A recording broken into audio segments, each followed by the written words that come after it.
আমাদের জীবনে এমনও সময় আসে যখন মনে হয় সব দরজা বন্ধ হয়ে গেছে।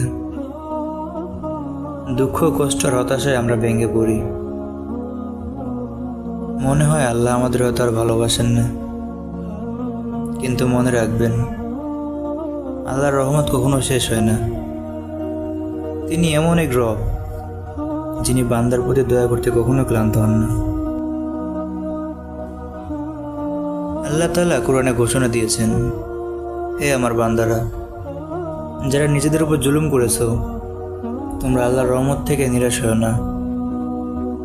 নিশ্চয়ই আল্লাহ সব গুনাহ মাফ করে দেন। এই আয়াতটি আমার আপনার এক কথায় পৃথিবীর প্রতি হতাশ মানুষের জন্য এক বিশাল আশা।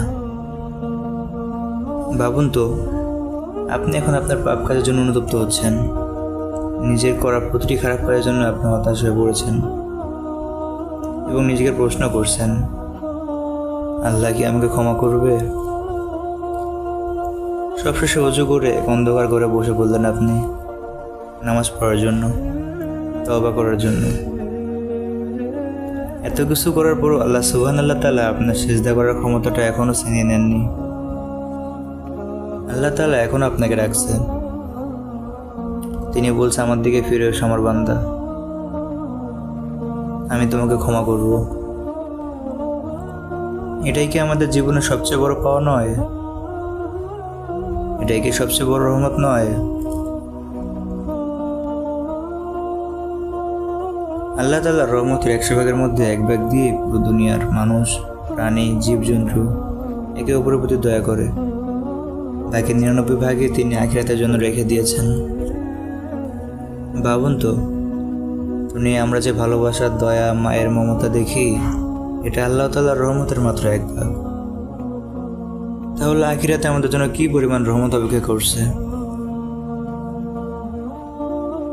প্রিয় ভাই ও বোনেরা, আমাদের যতই গুনাহ থাকুক, যত বড় ভুল করি না কেন, আমরা তওবার দরজা সবসময় খোলা আছে।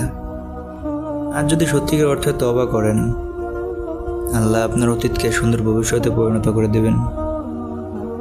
হতাশা কখনো ইসলামের শিক্ষা নয়। আল্লাহর রহমত থেকে কেবল কাফিররাই নিরাশ হয়।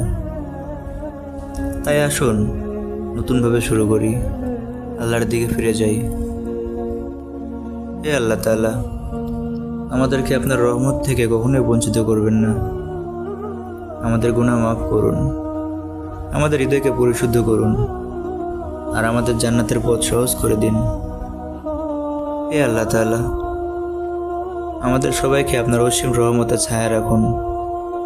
আসসালামু আলাইকুম ওয়া রাহমাতুল্লাহ।